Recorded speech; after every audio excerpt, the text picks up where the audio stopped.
আমরা পাইকগাছা যে বাঁধটি ভেঙে গেছিলো সেইখানটাতে এখন আছি, আমি সহ আমার টিমের আরও বেশ কিছু সদস্য। আপনারা দেখতেছেন যে আসলে এই বাঁধ নির্মাণের জন্য অলরেডি নেমে গেছে এবং এখন ভাটা চলতেছে। ভাটার ভিতরেই আমাদের কাজ করতে হবে, কারণ এই জোয়ার আসার সাথে সাথেই এইটা আবার ব্যাপক আকারে আবারও পানি ঢুকবে। এই অঞ্চলের মানুষ গত 2 দিন ধরেই আসলে এক প্রকার তলিয়ে আছে, পুরো প্রায় 13 থেকে 14টা গ্রাম। এখন আমরা ওই যে বাঁধ নির্মাণের জন্য সহযোগিতা করতে খুলনা বিডি গ্রিনের একটি টিম আজকে আসছি। আপনারা অলরেডি দেখতেছেন খুলনা থেকে এবং পার্শ্ববর্তী এলাকা থেকে ব্যাপক পরিমাণের ভলেন্টিয়ার নিয়ে আসলে এখানে কার্যক্রম চলছে। আশা করি আজকে দিনের ভিতরেই আমরা এটা কাজটা সারতে পারবো। যদি গতকালকেরা বেশ কিছু কাজ করার জন্য প্রস্তুতি নিয়ে আসছিল, কিন্তু এত পরিমাণের স্রোত আপনাদের না দেখাইলে বুঝবেন। আমি একটু ক্যামেরাটা ঘোরাচ্ছি।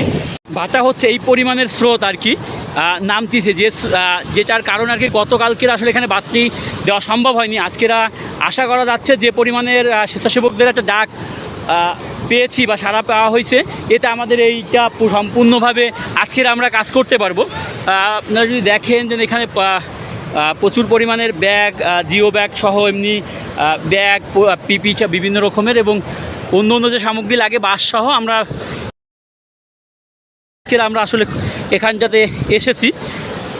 এখন বাকিটা আসলে সকলের সহযোগী, অঞ্চলের মানুষও আসলে অনেক ক্ষতিগ্রস্ত।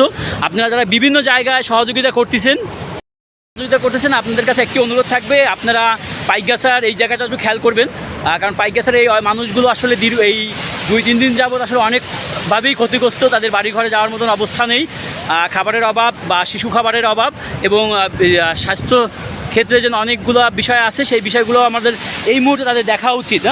ডায়রিয়া থেকে শুরু করে এবং পানি নামার পরে যে রোগ বালাইগুলো হয়, যেটা আসলে আমরা সবাই জানি, ওই বিষয়গুলো আপনারা যদি একটু খেয়াল করেন তাহলে দেখতে পারবেন যে আসলে এই মানুষগুলো কতভাবে ভোগান্তির ভিতরে আছে।